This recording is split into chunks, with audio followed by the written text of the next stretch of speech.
حضرت عائشہ رضی اللہ تعالیٰ عنہا سے روایت ہے کہ رسول اللہ صلی اللہ علیہ وآلہ وسلم کے عہد مبارک میں غزوہ فتح مکہ کے موقع پر ایک عورت نے چوری کر لی تو اسے رسول اللہ صلی اللہ علیہ وآلہ وسلم کے پاس لایا گیا۔ حضرت اسامہ بن زید رضی اللہ عنہما نے اس کے بارے میں آپ سے بات کی، معافی کی سفارش کی۔ جب انہوں نے آپ سے بات کی تو رسول اللہ صلی اللہ علیہ وآلہ وسلم کا چہرہ انور متغیر غصے سے سرخ ہو گیا۔ پھر رسول اللہ صلی اللہ علیہ وآلہ وسلم نے فرمایا، کیا تو اللہ تعالیٰ کی مقرر کردہ حدود میں سے ایک حد کو ساکت کرنے کی بابت سفارش کر رہا ہے؟ حضرت اسامہ نے کہا، اے اللہ کے رسول، میرے لیے معافی کی دعا فرمائیے۔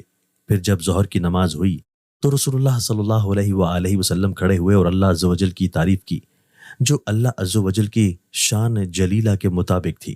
پھر فرمایا، سن لو، تم سے پہلے لوگ اسی بنا پر ہلاک ہوئے کہ جب ان میں سے کوئی اونچا بڑا آدمی چوری کر لیتا تو اسے چھوڑ دیتے تھے، کچھ نہ کہتے تھے، اور جب کوئی کمزور آدمی چوری کر بیٹھتا تھا تو اس پر حد لاگو کر دیتے، اسے سزا دیتے تھے۔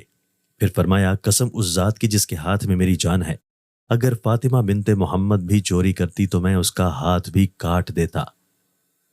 حضرت ابو ہریرہ رضی اللہ تعالیٰ عنہ بیان کرتے ہیں، ایک دیہاتی نبی صلی اللہ علیہ وآلہ وسلم کی خدمت میں حاضر ہوا تو اس نے عرض کیا، مجھے کوئی ایسا عمل بتائیں جس کے کرنے سے میں جنت میں داخل ہو جاؤں۔ آپ نے فرمایا، تم اللہ کی عبادت کرو اور اس کے ساتھ کسی قسم کا شرک نہ کرو، فرض نماز قائم کرو، فرض زکوٰۃ ادا کرو اور رمضان کے روزے رکھو۔ اس نے کہا، اس ذات کی قسم جس کے ہاتھ میں میری جان ہے، میں اس میں کوئی کمی بیشی نہیں کروں گا۔ جب وہ چلا گیا تو نبی صلی اللہ علیہ وآلہ وسلم نے فرمایا، جس شخص کو پسند ہو کہ وہ جنتی شخص کو دیکھے تو وہ اسے دیکھ لے۔